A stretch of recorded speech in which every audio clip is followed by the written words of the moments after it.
Okay, so we're gonna work on lab 4.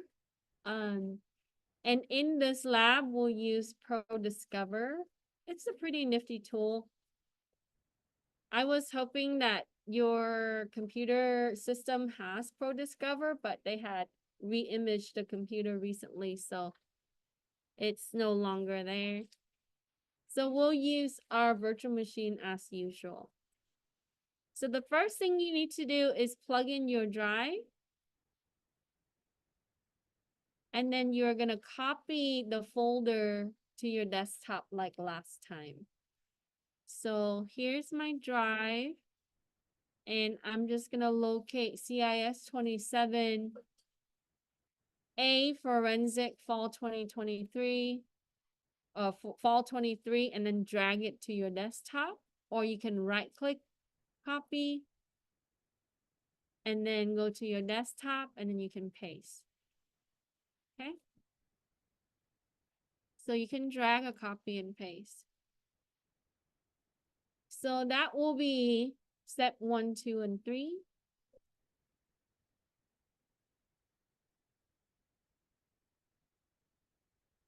And we can check to see if everything's there. Step 4 is not absolutely necessary. But to open up the virtual machine, we'll do step 5. So we're going to open up the app by doing VirtualBox. Or you can search for Oracle, that also works. So if you search for VirtualBox, one word, you can click on the app. So right now, I'm at step 5, right? I search here for VirtualBox and then click on the app. Then on this app, I'll just go ahead and click add. If this message pop up by warning you don't have the permission, just click the X to close it. Then we're gonna navigate to our desktop, open up the copied folder, open its subfolder, and then click on the VirtualBox file, which is the blue file. Click open, and we can go ahead and click start.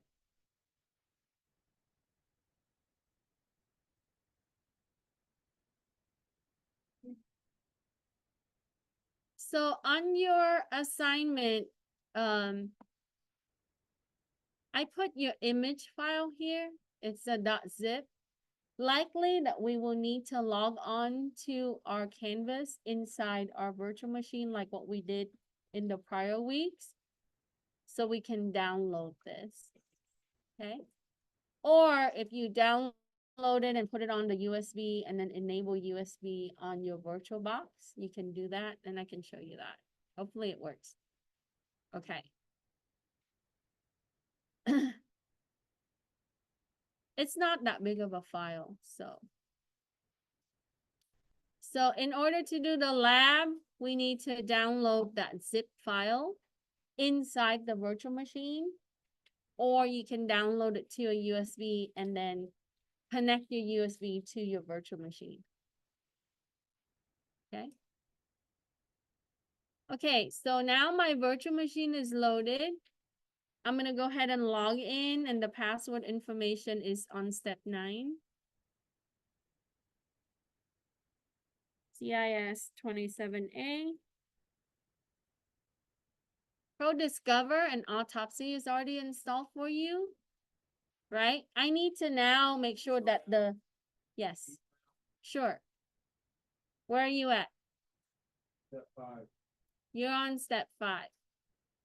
Okay, VirtualBox. Search for it on the Windows search bar on the bottom. Click open the app.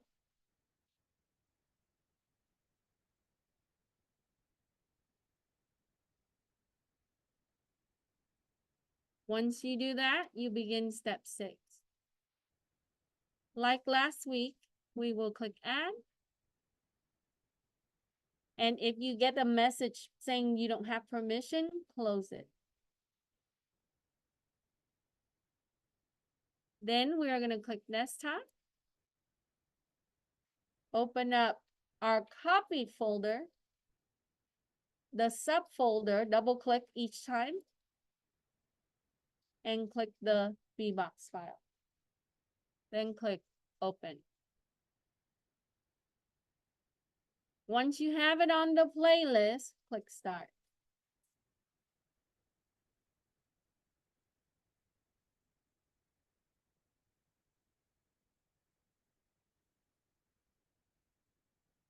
So if you want to enable USB, you can click settings, USB, click add,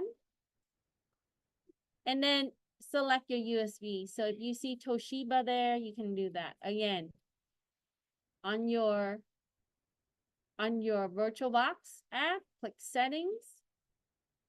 On the left, USB. Then we can click the first icon on the right. Oh, I'm sorry, click the second icon on the right, and then select the USB. So I have the PhD here, but you might have the Toshiba's or the Element. I think mostly Toshiba. You can click that. I'm gonna remove that filter real quick. Okay. Can you do that again? Sure.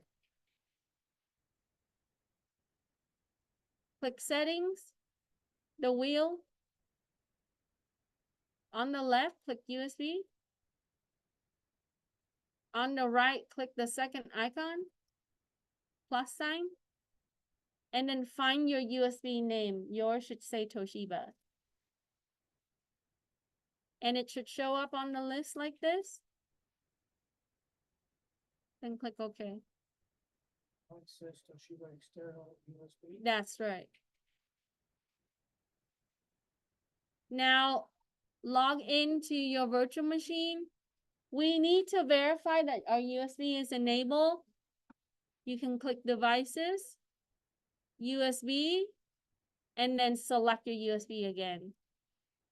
So devices at the top of your virtual machine, USB, and then click your Toshiba. Mine is PhD, but you click your Toshiba. So select what happens to it. So once you do that, this pops up. See? Mine says, hey, now I have a USB. So that's how you connect your USB to your virtual machine. Got it?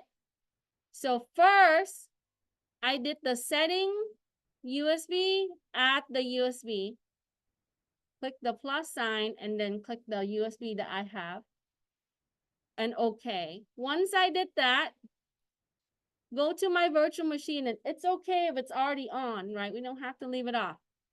Click devices, USB, and make sure that you select the USB that you connected. Say it again. Yes, you press start. Once you press start, you can click devices, USB, and find your USB. Yeah, in order to play your virtual machine, press start. And we did that last time. Any other questions? Okay. So the reason why I connected my USB is that I put,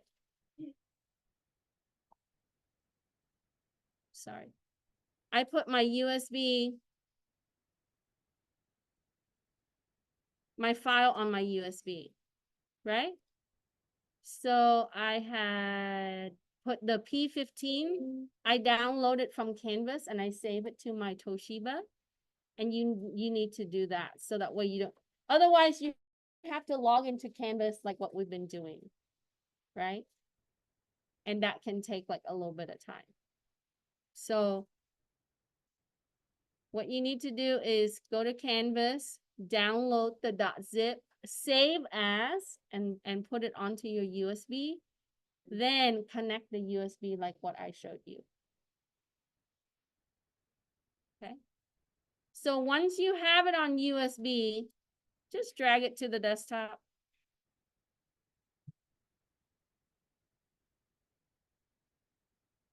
Or you can go to Canvas and download it. That's up to you. But we need the P15 file. And where do I find that? From the assignment. Okay. Any question? Do you need any help?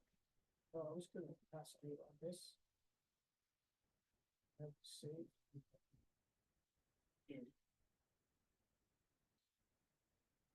On what is it? This one? The P50? Yeah, so just drag it to your desktop. Yeah, the zip. Yeah. Yeah, just drag it onto here. Oh, this one, oh, this is the version. Yeah, this is the version. Drag it here. Drag it here. Give it a second. You enabled your USB already, right? Oh, it's doing something that's showing an error. And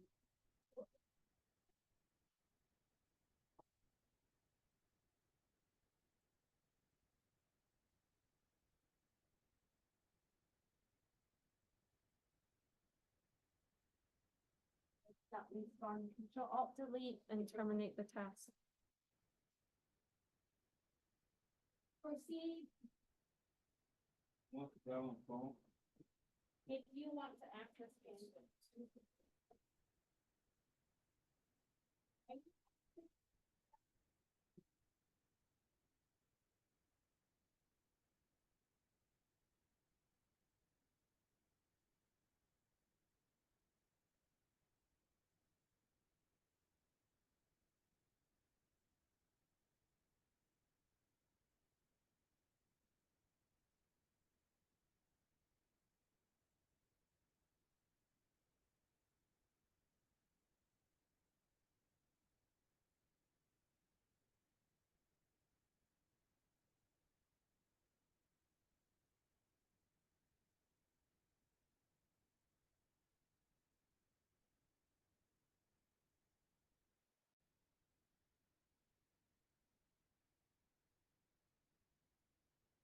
Download.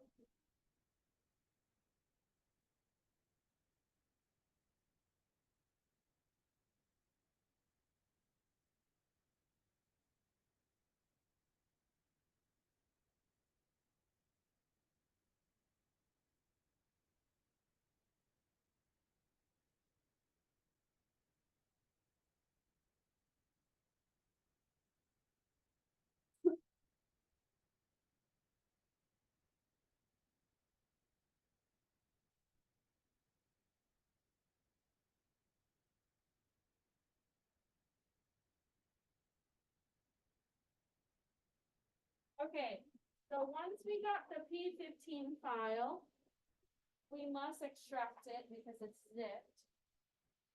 So we have to terminate task. So this is the VirtualBox task right here. So it says drag and drop fail. So you're trying to drag from the host to the computer. So we go in here, we want to see if our USB is found. It's not. So we go to devices, USB. Make sure that you select it from the list. Which one are you trying to do? Or your own disk? Which one? Or Toshiba. So now it's found. See, even though you added it, you have to activate it through devices at the top. Now that you open it, so you don't have it saved on here.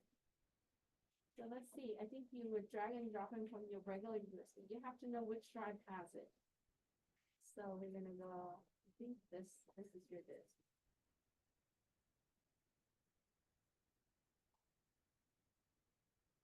It's on this, on the other left.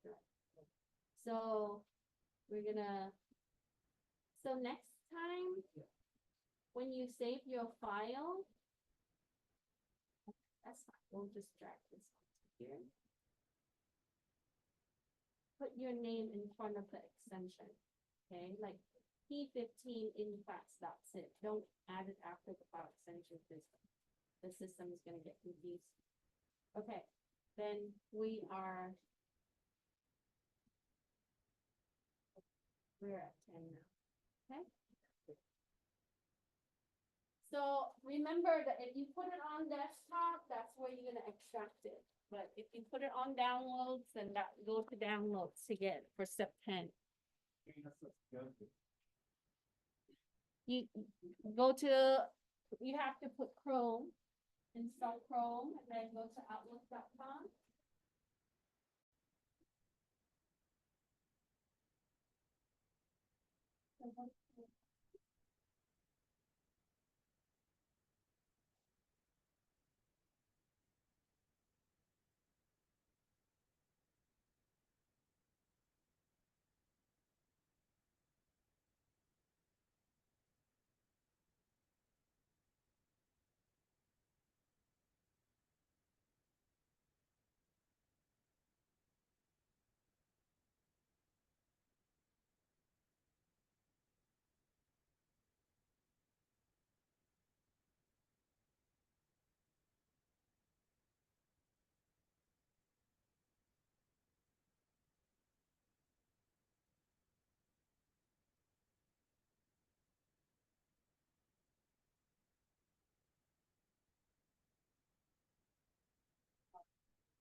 Okay, make sure we save the p15.zip file. And then once you have that, so let's come back to my virtual machine now. I have it saved to my desktop. So if you have it on downloads, make sure you go there to access it. I have to extract it. So right click, extract all. Do not access the file in the zip folder. You must extract it, okay? So again, right click the file after you download it and extract all. And click extract. Because it's a .zip file, you can use Windows compression and decompression tool. So remember, we talked about how the image can be .dd or it could be .e01, right? This one, in this case, is .dd. Okay, so once I have the extracted file, I would open up ProDiscover to use the app. Okay. So ProDiscover is here. Now, if you go online and try to find it, I think they took off the installation file on some website. So you can't, I think they went up to like about version 8, but then you might not be able to find them free anymore. Okay, so go to open up ProDiscover by double clicking the icon. And it's gonna ask you to fill this out. This is gonna help reporting. So just follow the instruction. We're gonna call our project number 0015, and that's the next step. Step 12. After we open up our ProDiscover in step 11. And then for our project file name, we're gonna call this Windows Disk Image.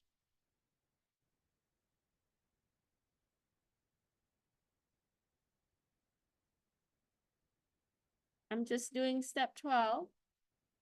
And so you want to give this the software the information so that way it would organize your artifacts for your file. And then we're going to put in, so I want to put in the description. I know that this is a 10 megabyte hard disk partition containing active and deleted files.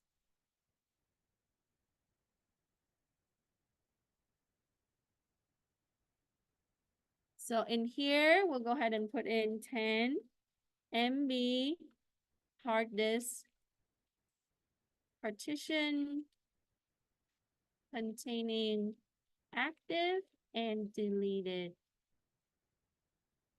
files. And the clearer you are, the better it's going to be.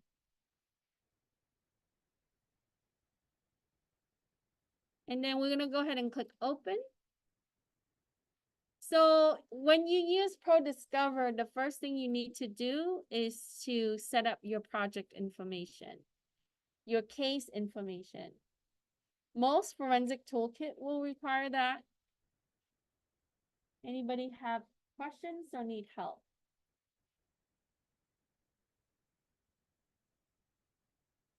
Okay.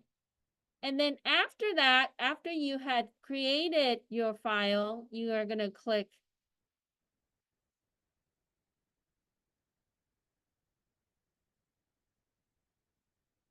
action, yes. But the zip file, You right click, download that. yes, and save it onto your download folder or your desktop. So save as.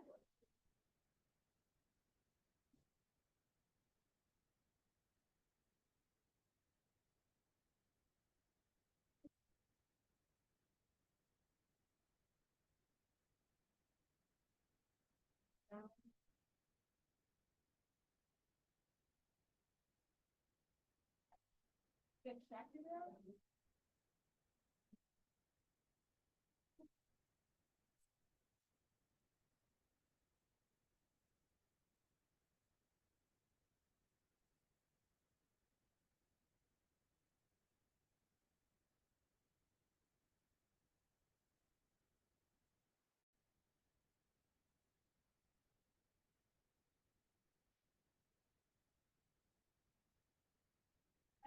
ProDiscover, you look that up. Yeah. On the virtual machine. So double click the icon. And then it pulls that.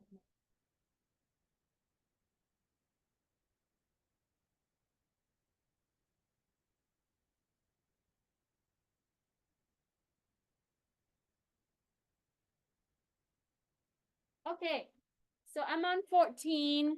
I'm gonna go ahead and click actions at the top. And I'm gonna go click and click add. So remember that the software, you need to bring in the image that you have, the DD file, right? That's why we downloaded it. So we're gonna go ahead and click add. And then on the add, click image file on the left. Just follow the path. And then we're gonna go to downloads or desktop, but find the unzip, the decompress file. So I put mine on my desktop, open up the unzip folder, and locate my DD file. Okay, again, I click action, add, image file,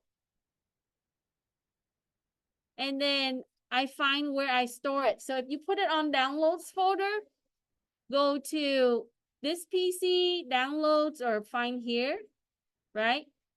I put it on my desktop, so I'm gonna click desktop and then find my folder that I unzip, double click, and find my p15.dd, and then click open. What that does is it's gonna bring in the image that I had downloaded. So if you created the image, if you put it on your desktop or on the external hard drive, you just need to browse to it. Okay? This image was created for you again. Yes. I didn't, I don't know where. You extracted it? Okay, so where is your P15 file? Cancel. Go here. Okay, so that was on the drive. Go down. But you put it on your desktop though, right? So go to your desktop, let me see. Yeah, so right click it. Extract all. You have to do that part. You skip a step. Click extract. Okay, now then you can go back to do that. To 14. Okay, so once we did 14 and bring in the image from the unzip folder, on the left pane, we're gonna go to see about the content view.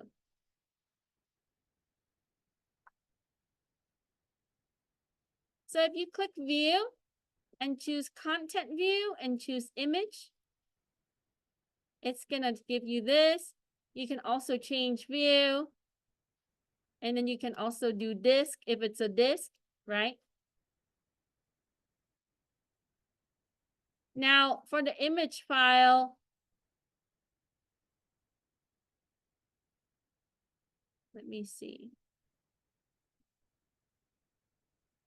So on the left here, under the content, you are gonna expand. And you're gonna keep expanding until you see something, right? So on the left, see under the content view, you're gonna expand the image. and then expand that, right? And then click on the C. It's gonna take a second for it to load. So if it doesn't show anything, give it a chance. So click content view, images, C, then expand the C drive, and here you would see deleted files, system information, recycle bin, right? So go to the content view on the left pane, like I said, and then you can click images, click the plus sign to expand everything, and then C drive, and you can see all the content.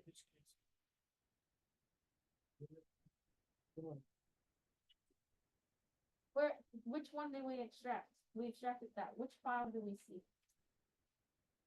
That file only, right? Yeah. Okay, then click it.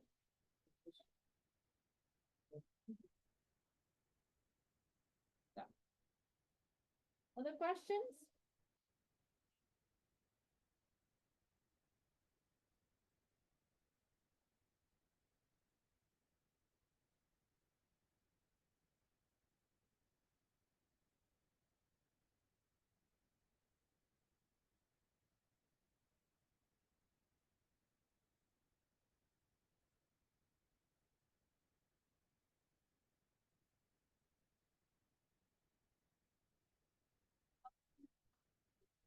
The cluster is the disk view.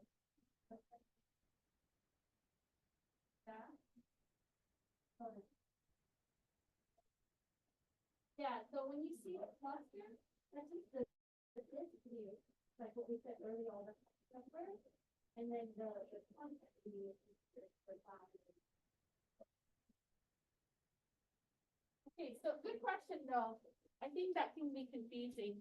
So the question came up that the differences between this view and the cluster view, okay? So when you load the image, it's gonna give you the content view. And under the content view, when you expand it, you're gonna see the file information, right? The deleted files and how it organized the file. And the active files. On the cluster view, right below it, you can still load the image and see, but look, it shows you the disk, how it's inside the disk. Remember how we said that earlier? I mentioned that when you file carve, you're gonna see something like this, right? What it is on the disk, because remember, your files are laid out in different cluster, different section of the disk. So when you do a cluster view, it's basically a disk view. But when you do a content view, it's your file view, okay? So when we do this part, for 16, we want to look at content view. And then you're gonna look at C, and you're gonna see something like this, which we did, right? We see that. We see. You have to keep clicking the plus sign until you get to it. So click content view, images. Underneath, you should see C users, and then keep going. So you have to expand it. So we want to look at how many active files and what type of active files are found. So how do I know, right? Here on C, it lists all the files.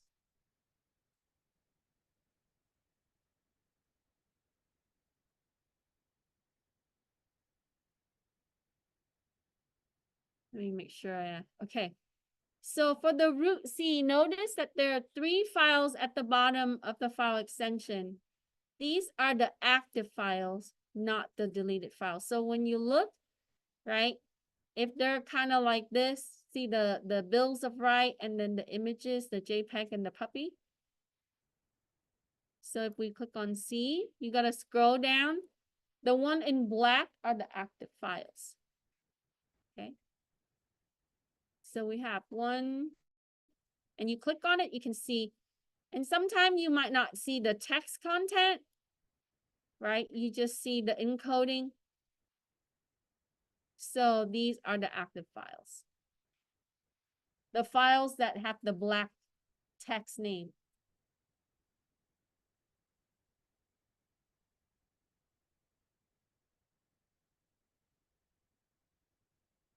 I completely, Mhm. Answer the questions. How many active files are found and what type of active files are found? So we know that this is a document and then there's two JPEG or image file. So for the type, just put docx and JPEG. You can say document and image. Yeah, that's fine. You can put docx and JPEG. That's okay too. But know that this is a document and the other two are pictures or image file. Then we're gonna screenshot it. You guys can use snip, right? So if I need to snip this, I just open up snip. And then click new. And then drag it. And then paste it right here. So again, right? We want to snip, open up the snip program. Go back to my virtual machine. Click new. And then drag it from left to right. Take a picture of that. Go to my document after I put down my question, my answer for my question. And then right click and choose the clipboard to paste. Or Control V. so these are the active files, the black ones? Yeah, the black ones. You need to tell me the type of files they are. Want the fill the rights in there? Yeah. Those are active. Like, go click on it. Well, you don't need to double click on it, but yeah, you can. If you double click on it, you just see the encoding anyway. Yeah, because you have to open, so application file, you have to open it through the application to convert the encoding. So in the forensic software, because it doesn't always read the document file or the JPEG, right? You're gonna see mumbo jumbo there anyways, because it's encoded for that application, you know? So, but we know that it is a document and JPEG file or image picture files. Okay, on the right pane of the ProDiscover, you're gonna double click the images. And you're gonna see the ASCII view on the lower right. And it's gonna show you the image bytes. The JPEG images begin with the header JFIF. Okay. So we're gonna go back here. We're gonna start with the images. We're gonna double click.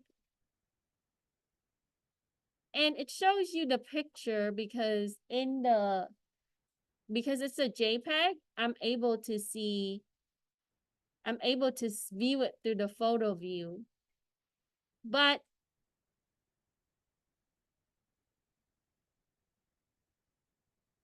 when you selected it, you would see on the lower pane.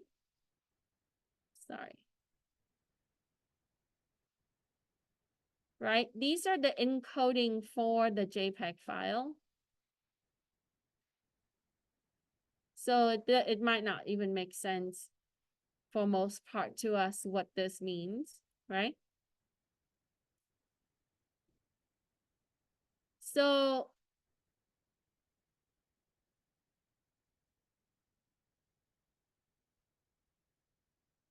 the JFIF, you can see it at the top right there. As soon as you click on it, you should see it right here.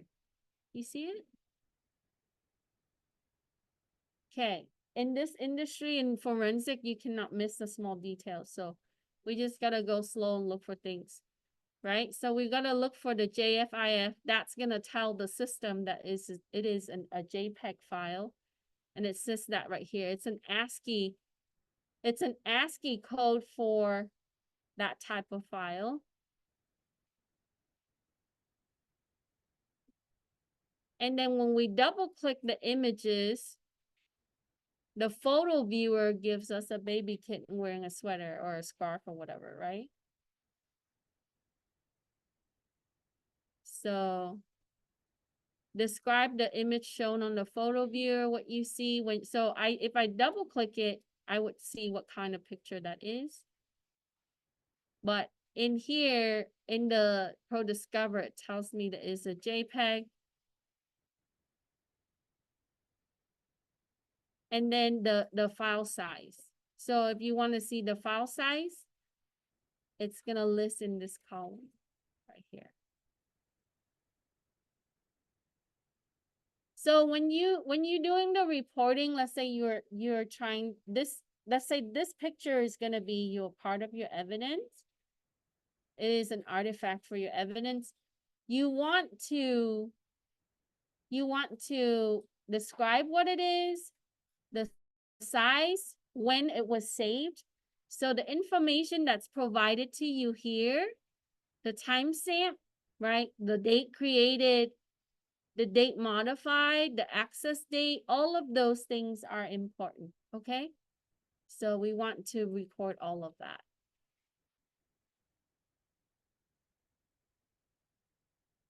And screenshot it. Okay, now we're gonna double click the puppy file. And of course, it's a picture of the puppy as its name indicated. Sometimes that can be misleading, right? So we would see the photo viewer, and then we would use the same practice that we have from the last one. We know it's a JPEG because it has JFIF at the top.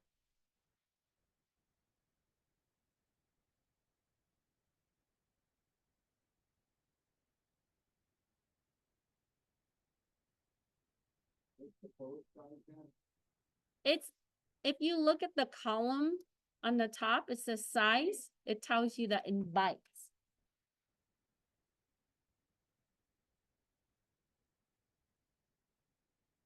Okay, so you record the file size. Now what we can do is we can also change it to gallery view. Let me see if we can do that. Now some version, they modify the menu options. So this is version 6. In the later version, you're gonna see that like the top menu and things had been slightly modified. So you just kind of have to check out, either I right click or I go to the top to click view. So if I right click and then I would go to gallery view, all that is it's gonna give you like, you know, little icons. So you can preview it without opening it. The point in gallery view is it kind of give you file type icon base. So with images, we can preview it without double clicking it. Okay. Thumbnails. And then on the left side, we're going to do 25. We're going to go ahead and select deleted files on the left. And because we are on gallery view, we're able to see the smoking gun, right, image. And then hacker manifesto document. If you right click the puppy and then select gallery view. You got it? Yeah.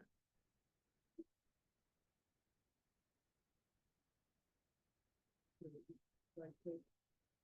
Get this. Puppy right click. Where's your puppy? I already right clicked from that. Scroll down. Right click it. The puppy. Scroll down. The thumb puppy. Right click. There you go. Perfect.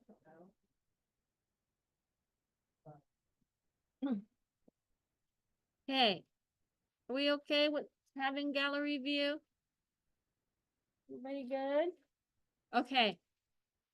So then we're gonna look at deleted files. So on the left, just click the deleted files, or you see the little recycle bin next to it. And since we're in gallery view, it gives us the thumbnails for the files. So how many files are shown? Describe what you see there, right? What type of files are shown?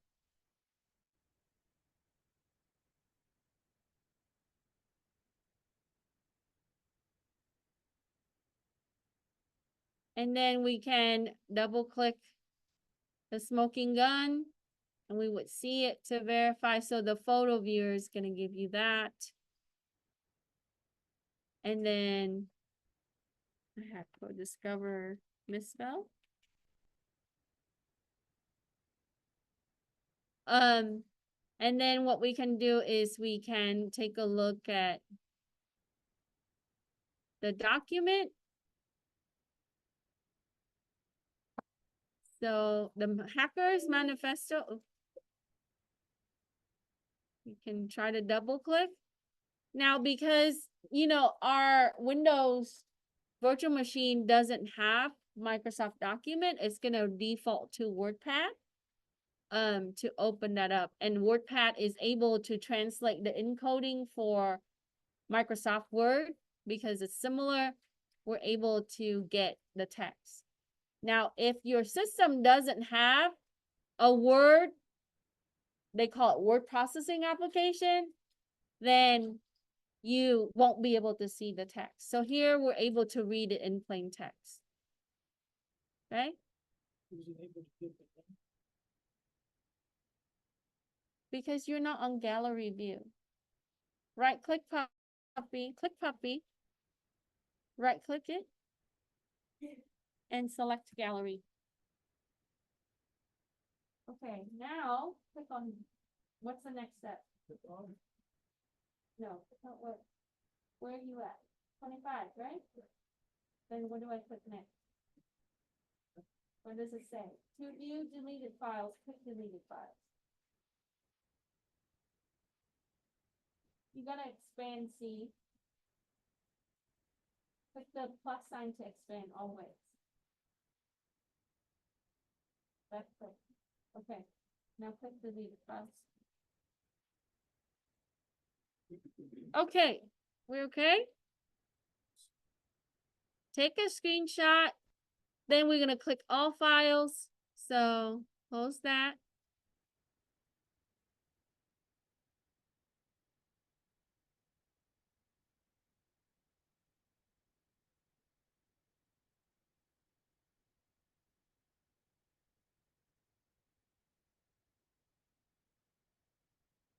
I don't think this one have all files, but let me see.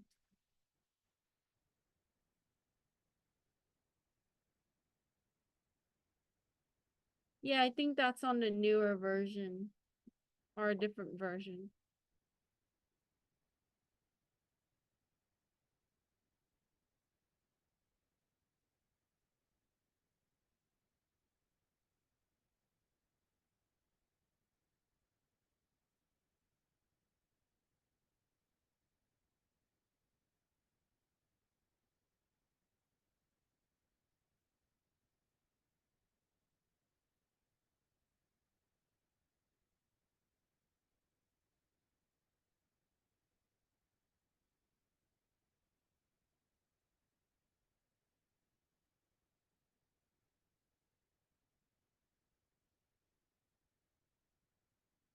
All right, so you might not be able to see this for 28.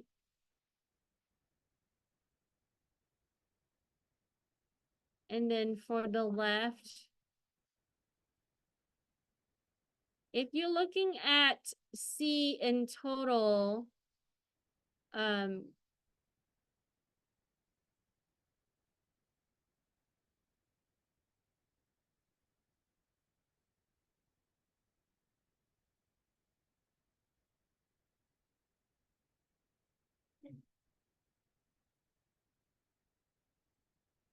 yeah, on the disk side, it doesn't have, on this version, it doesn't have the all files. It's fine. So we don't have to answer this.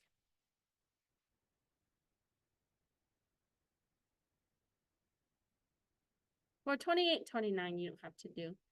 But I want you to show, so here, what we need to do is we can go in and do inventory of the files. Realistically, yes, you have to put down like what files are there. There's some metadata stuff that's there, but in the deleted files, we can count them up. That's easy. So in another version, which they improved, 7 and version 8, there's an option for all files, and it's gonna account for all files for you, which is nice. Otherwise we have to do it manually. Okay. But if you click report, it started putting that together for you. So you can find that information on the report here. It tells you the cluster. Remember all of this? We talked about how there's hidden information on the disk, and that's how it's able to put that together. So the report option, right? It puts the general information, and then you know, when you clicking on the search, it's gonna add all of that in. Okay. All right. So 2829, we don't have to do, but if you want to do it, you have to manually count it up. Now we're gonna do the cluster view. Yeah, we don't have to do that. The all files option is not there. So we're gonna cluster view. We're gonna click on the image, go to the C. We should see that here. And then for the color grid, you're gonna click the first rectangle, which is the cluster 0. Remember we talked about cluster 0, what it contains earlier? That's your cluster 0 right there. Okay.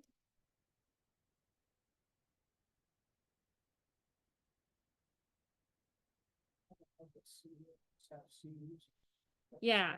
And then you gotta expand it. Click the plus sign. Okay. And then on the lower right pane, you're gonna see the start of the address 0. And then you are going to, on your keyboard, you're gonna use the right arrow to go to the cluster right. So how do I do that?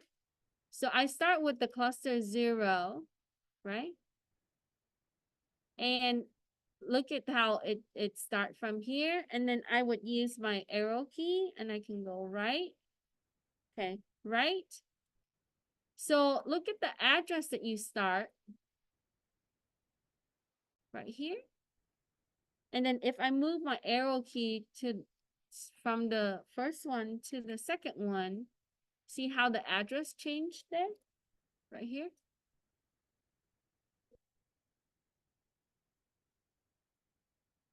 So on the first one, we went from 0, 0 to 10, 20, 30, 40. And then if we go from 0 to 1, it's go 200, 210, 220. So the offset is about 200 from cluster 0 to cluster 1. Right?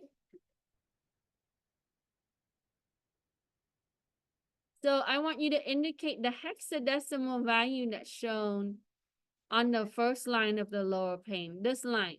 So from the cluster 0, I have the address 0, right? The subsequent line is 10, 20, and so on. And then when I go to the next cluster, use the arrow key, or you can click it, you notice that it is 200. So the offset is 200 in hexadecimal.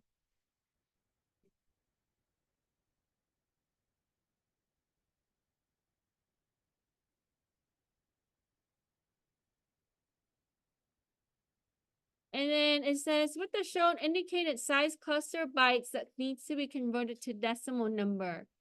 Open a calculator app, click on the menu, select programmer mode, click the hex option and input the value from the previous question.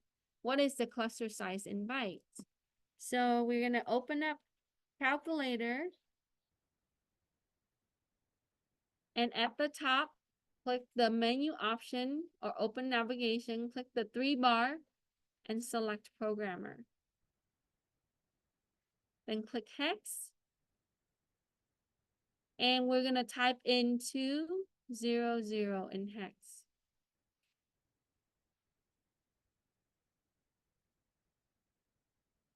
And we see here in decimal, it's 512 bytes. So when you type in, because remember, the first cluster is 0.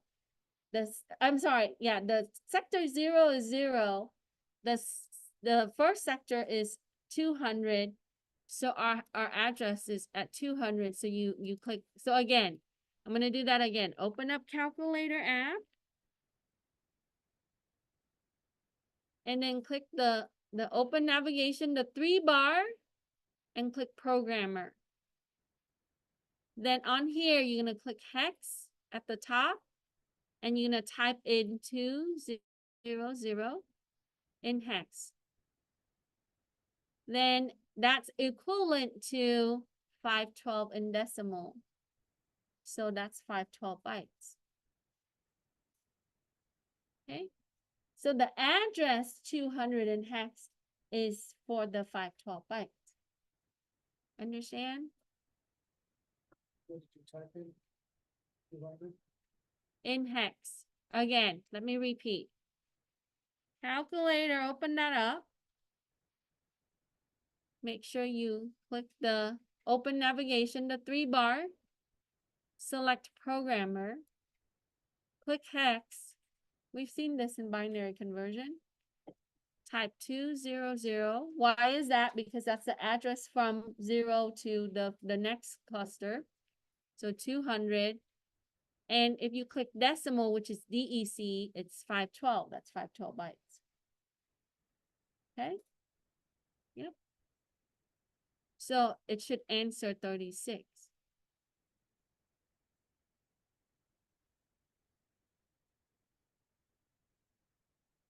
Then we're going to scroll down on the right side for the cluster 0. If you scroll down on the bottom, it tells you the error message here. I'm trying to highlight. So read the error message on the lower pane from the cluster 0.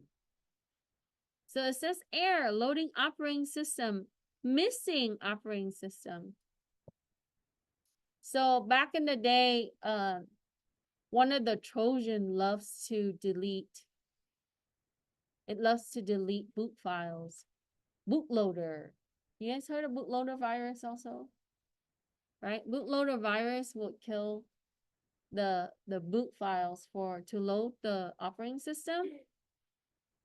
So if they're getting a virus, and sometimes that also comes in as a Trojan, it kills that. So it would get this kind of message.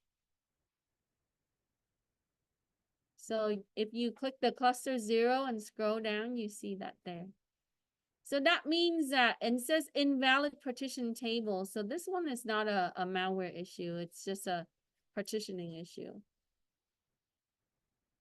So the error is shown in plain text there. You can't always see plain text stuff like that from a cluster view, but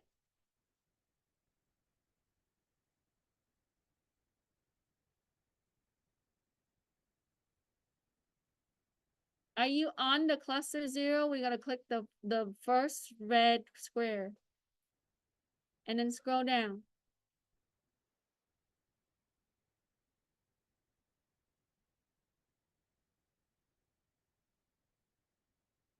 Okay.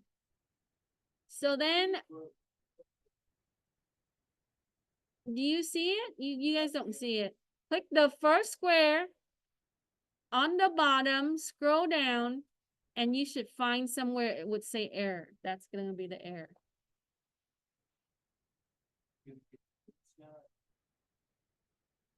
No, type out what the error says.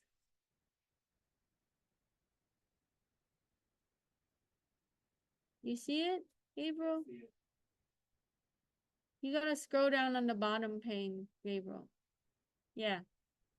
You should see error when it says error on the bottom paragraph. We have to look closer if we're gonna do forensic. We have to look close. Right? Dr. Wynn's not gonna give you the answer for everything. So Yeah, no, I used those. you don't see error? On the bottom pane. Keep scrolling all the way to the bottom.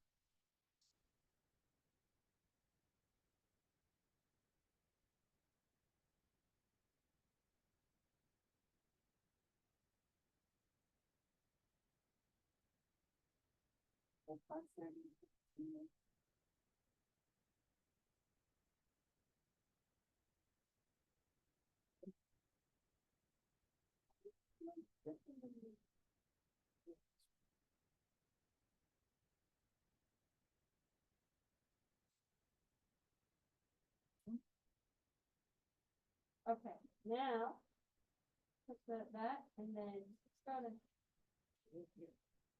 Okay, thanks. Okay, make sure, okay? I know. If you don't see the error, make sure in the cluster view, click this. Click see users, blah, blah, blah, the path. Okay, and then click 0. Because if you click other things, it's gonna show other things. Make sure that we're on C with the path and then click that and then scroll down. You should see the error.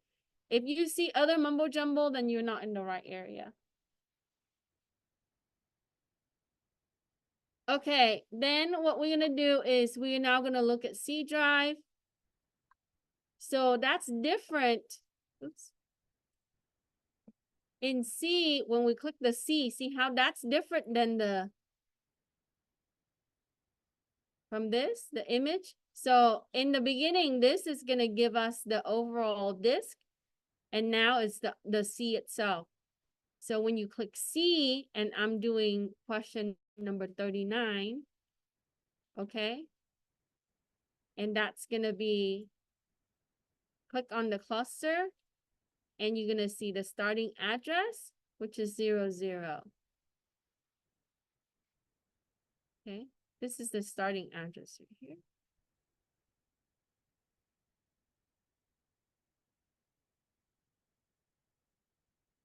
Now, if you're looking at the offset, it's gonna increment by 10. But if I go to the first cluster, right, it also start at 0 and it's gonna increment by 10. So this is the OS, where the OS sits, which is C. So it gives you the explanation here. It says, notice that this address is relatively to start the C partition. It's not the same as the physical sector containing the master root record that we looked at last time. The color, the green clusters are considered used. That means that it's used by something, right, for active data. The blue clusters are unused and may contain latent data. So if you move to the right, so if you start with cluster 0 on the C, which is the next section here, and if we go right, you notice that it's like green and then it shows the address. And if we keep going, we move from one cluster to the next. But when you get to the blue, right, which is farther out, and it tells you that the blue is going to be unused. Okay, that's just not being used yet. Okay. So when we go from cluster 0 to cluster 1, it goes from 0 to 1,000. So do I know the cluster size then? Yeah, of course. Take your calculator, go to hex, clear it out, put in 1,000 in hex. That's your size. Simple. Everything is mathematically calculated because it is a calculator, right? Your computer?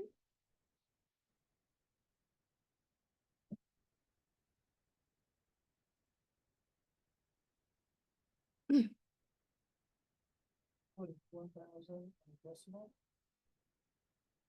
Yeah, where did I get the 1,000 from?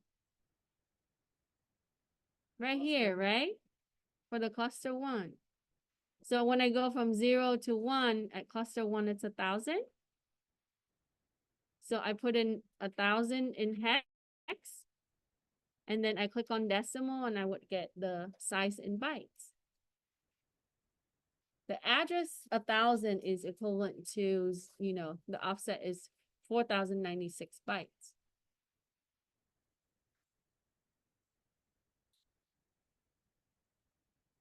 So that would tell you the answer for 42.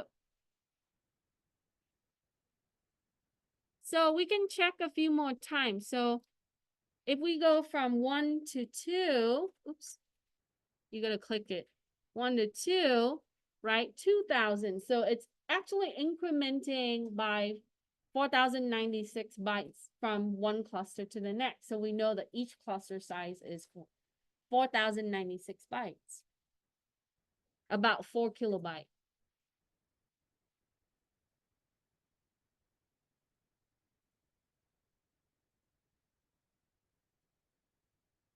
One party, Hmm? I'm sorry, say it again? one going party. Yeah, you can use your own USB or the larger the USB you have, the longer it's gonna image. I was hoping to use like my small USB I created, but yeah, you can do that. You can use your own USB to make an image of it. We should have enough time. It's only like what? 10 more steps? Okay. All right. So on the right pane, I'm gonna do 44. On the right pane, on the top row, find the first character NTFS that indicates the partition format, right? With the NTFS file system, and then take a screenshot.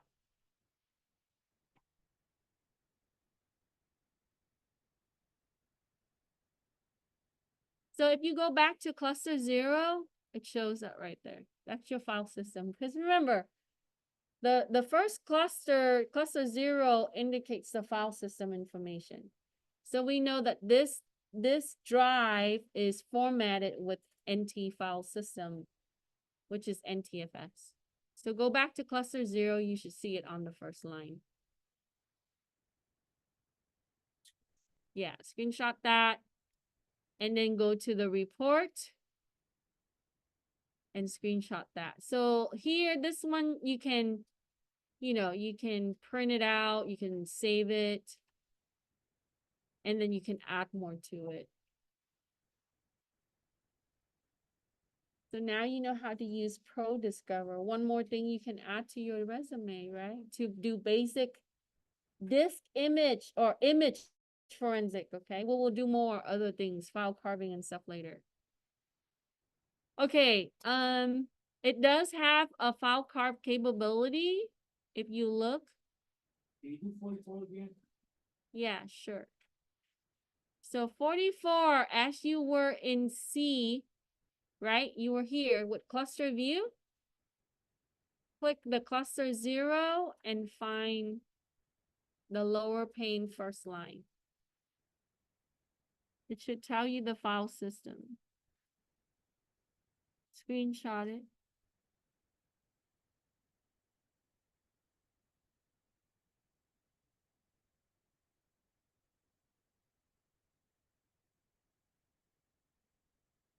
So cluster view, click C, click on the 0 cluster, and you will find that there. Okay, then 45, click on view, report, take a screenshot. Now, C, try to attempt this. I will plug in a USB that I have. You can try with your own USB. I think the larger the drive and the more files you have, the longer it's gonna take to image, but I want you to have the experience of imaging it. No, I haven't. But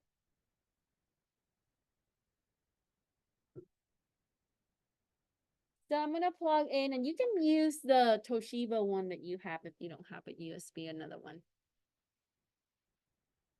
So I'm gonna add another USB, and I simply go devices, USB. Oh, I have to add it.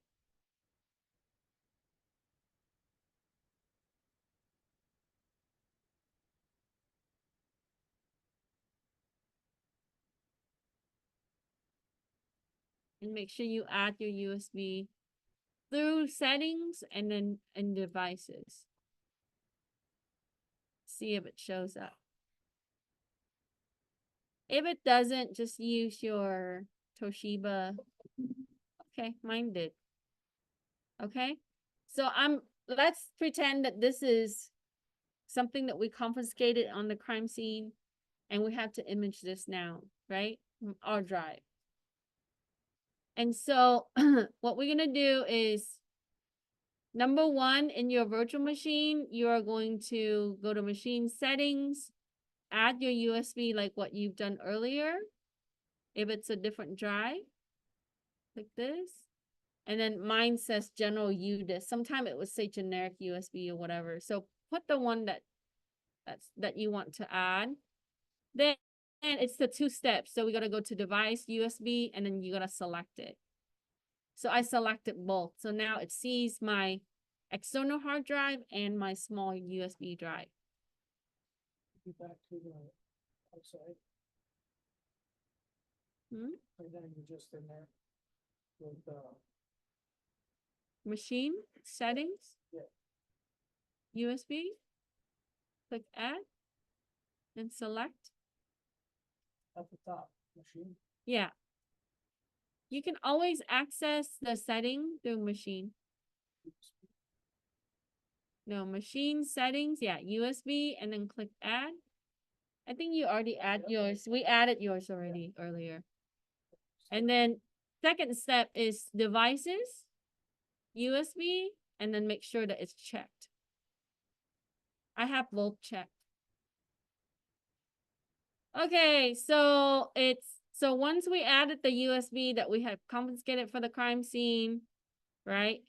I'm gonna close this case now. We're done with the first case. You can save it. And then we can save it to the, a folder. Sure, we save it there. Close.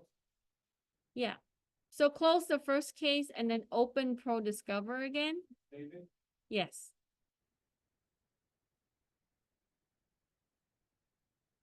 So once you close, after you save, then you're gonna open it up again and we're gonna call it a different project because it's a separate project. So this is project 001.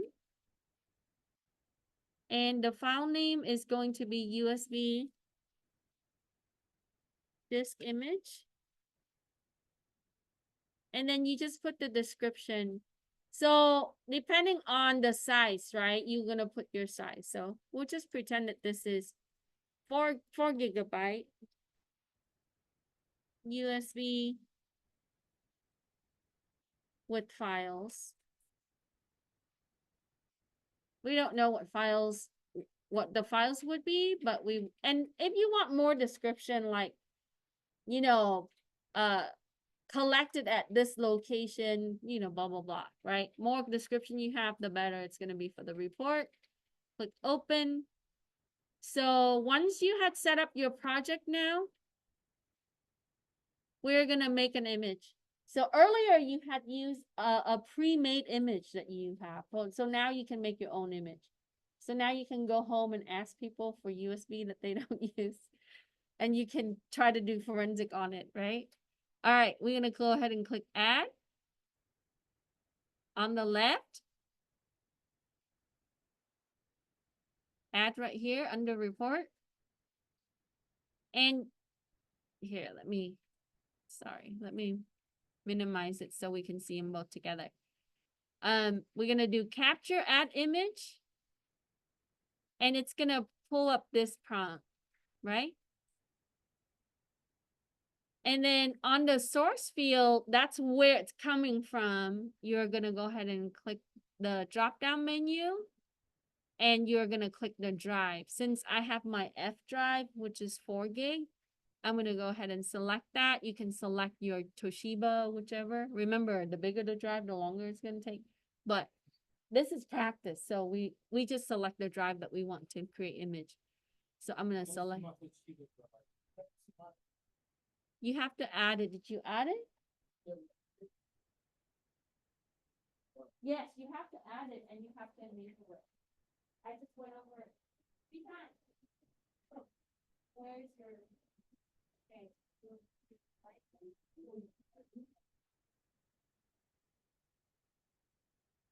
Oh, you can add it to settings.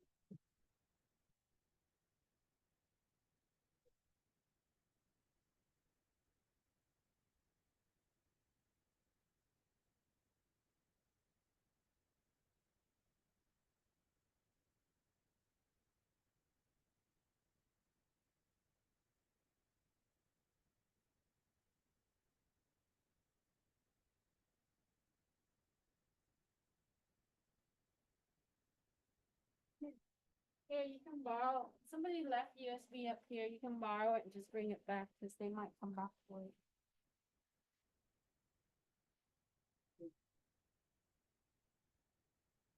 Okay, so make sure that you enable that. It might show up as generic USB or U disk or something like that.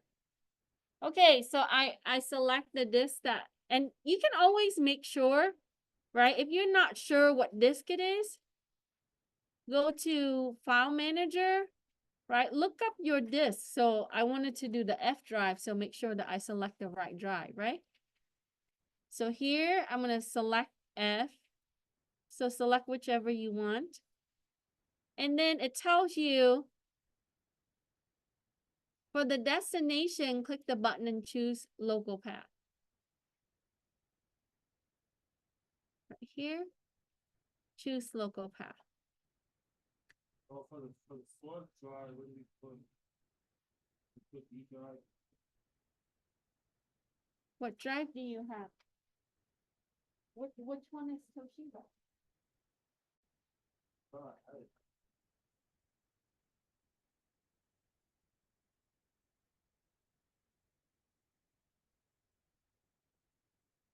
Oh.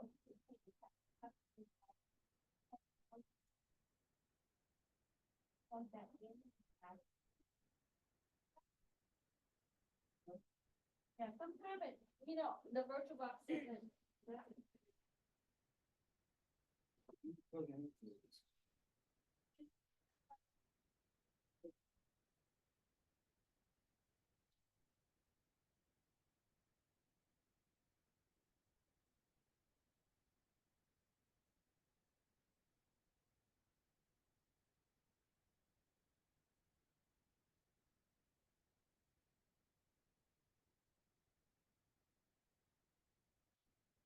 It's not autoplay like in your regular desktop. So software level we can activate.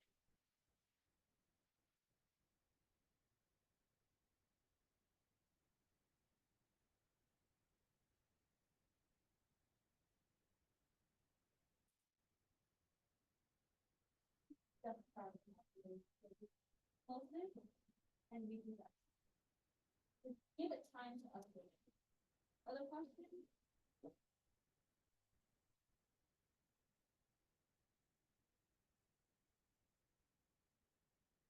Yeah, and we'll get there.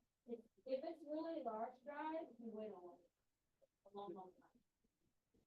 But I want you to know how to get there. That's the important part. If it doesn't allow you to do it, that's normal.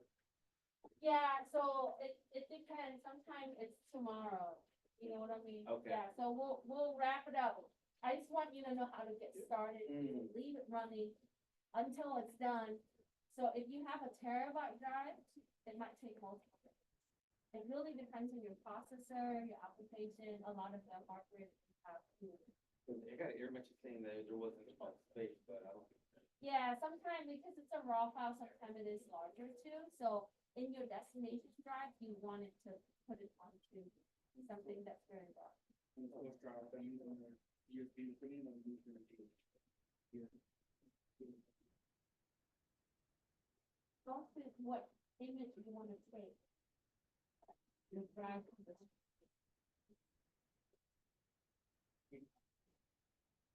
Okay, so the USB drive is trying to. Okay, you're gonna click now. Click device. Select generic disk.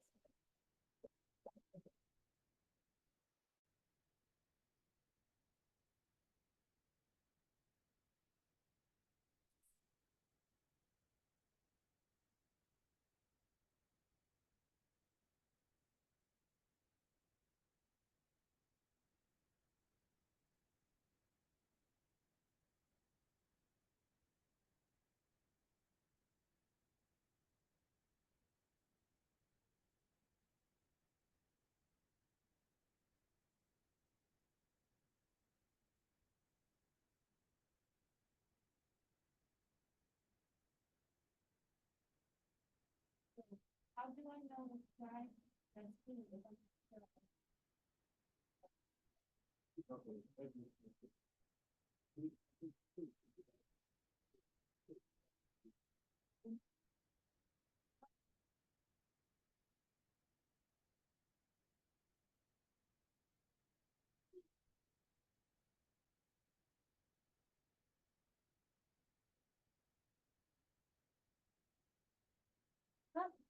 I did this. I clicked on this.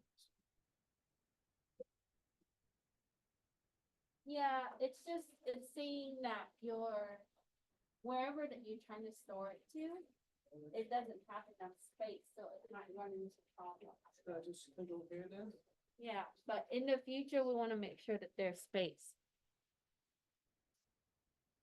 Okay, so here I'm at the destination part. I'm trying to store it on the computer. Just keep in mind that if you're imaging your Toshiba drive or whichever drive that's very large, your virtual machine has limited space for C. So when you're getting an error, it's just saying that you might not have enough drive on the virtual machine to store everything. So for future reference, we want to put this on a very large external hard drive is the destination, okay? Because if your machine doesn't have enough space, and if you have a desktop or a computer that has a lot of drive space, then put it there. So just common sense, right? So just for practice, I have you guys put it onto your desktop, and then you are going to, put in the file name. We're gonna do project 01 USB investigation.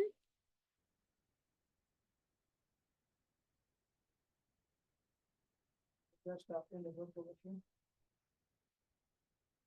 Yeah. So the desktop of the virtual machine, that's correct. And then your technician is your name. I'll put my name.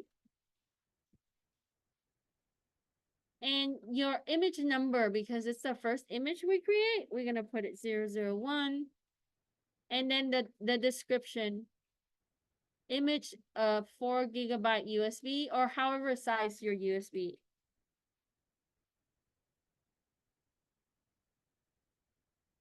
Right.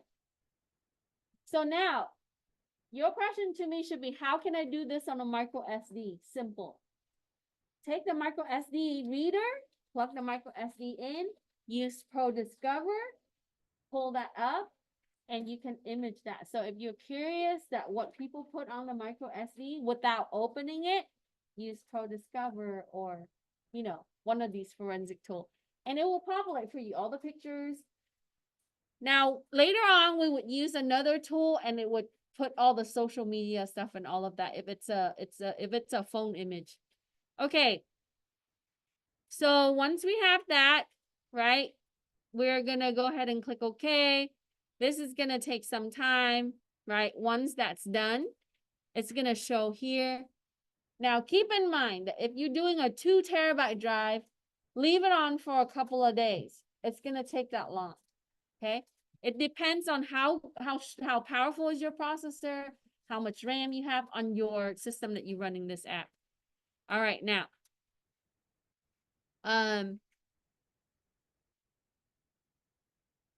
So once that's done, to access it, you would go this route, okay?